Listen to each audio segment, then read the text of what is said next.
Map sensor यानी manifold absolute pressure sensor.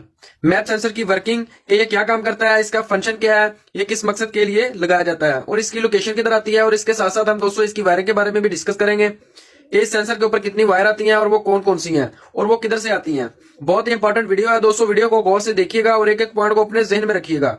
ठीक है दोस्तों, तो सबसे पहले हम इस सेंसर की वर्किंग के बारे में बात करते हैं कि ये मैप सेंसर काम क्या करता है। दोस्तों, ये मैप सेंसर इंजन में जाने वाली हवा का प्रेशर, उसकी क्वांटिटी, उसकी मिकदार बताता है ईसीएम को अपने वोल्टेज के जरिए कि इंजन के अंदर जो हवा जा रही है वो कितनी जा रही है। इस सेंसर के अंदर दोस्तों एक सिलिकॉन चिप लगी होती है जो हवा के प्रेशर से कभी ऊपर होती है और कभी नीचे होती है, जिससे दोस्तों इस सेंसर के वोल्टेज इंक्रीज होते हैं, कभी बढ़ते हैं और कभी कम होते हैं, जिससे दोस्तों ईसीएम को पता चलता है कि इंजन के अंदर कितनी हवा जा रही है। तो फिर ईसीएम दोस्तों क्या करता है कि ईसीएम उस हवा की कैलकुलेशन को देखकर उस हिसाब से आगे इंजन को फ्यूल डिलीवर करता है, क्योंकि दोस्तों जितनी हवा इंजन के अंदर जा रही है उस हिसाब से इंजन को पेट्रोल मिलना चाहिए। अगर हवा दोस्तों इंजन के अंदर ज्यादा जा रही है और पेट्रोल कम जा रहा है तो फिर भी गाड़ी की परफॉर्मेंस में फर्क पड़ेगा, हो सकता है कि गाड़ी मिसिंग भी करे।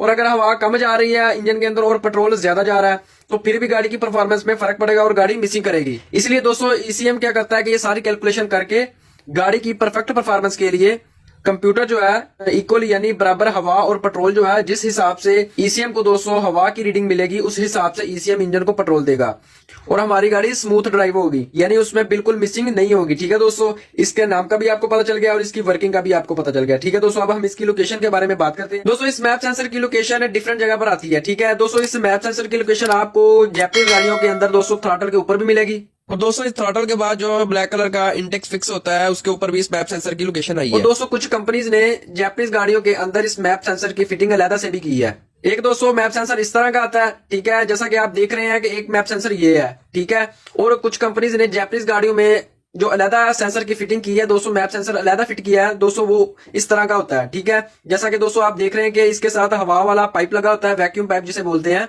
ठीक है दोस्तों, इसके साथ हवा वाला वैक्यूम पाइप लगाकर इसकी अलहदा से फिटिंग की है इस मैप सेंसर की। ठीक है दोस्तों, जैसा कि आप देख रहे हैं एक मैप सेंसर ये है और एक मैप सेंसर ये है। ठीक है, ठीक है दोस्तों, इस सेंसर की लोकेशन कुछ गाड़ियों में थ्रॉटल के ऊपर भी आई है और थ्रॉटल के बाद जो इनलेट फिक्स होता है ब्लैक कलर का उसके साथ भी इस मैप सेंसर की लोकेशन आई है। ठीक है, ठीक है दोस्तों, जिन कंपनीज ने इस मैप सेंसर की फिटिंग अलहदा से की है दोस्तों, उन गाड़ियों में मैप सेंसर इस तरह का आता है, जैसा कि आप देख रहे हैं कि ये मैप सेंसर डिफरेंट है उस मैप सेंसर से। ठीक है, इसके साथ दोस्तों हवा वाला वैक्यूम पाइप लगाकर कंपनीज ने इसकी अलहदा से फिटिंग की है। ठीक है, ठीक है दोस्तों, तो इसकी लोकेशन का भी आपको पता चल गया। तो अब हम इसकी वायरिंग के बारे में बात करते हैं कि इसके ऊपर वायर कितनी आती है और वो कौन कौन सी है और वो कहां से आती हैं। ठीक है दोस्तों, ये जो मैप सेंसर है इसके ऊपर भी आपको 3 ही वायर मिलेंगी और ये जो मैप सेंसर है इसके ऊपर भी आपको 3 ही वायर मिलेंगी। कोरियन गाड़ियों में भी दोस्तों आपको इसकी 3 ही वायर मिलेंगी, अमेरिकन गाड़ियों में भी इसकी 3 ही वायर मिलेंगी और जितनी भी जापानीज गाड़ियां दोस्तों उन सब में भी आपको मैप सेंसर की 3 ही वायर मिलेंगी। ठीक है दोस्तों।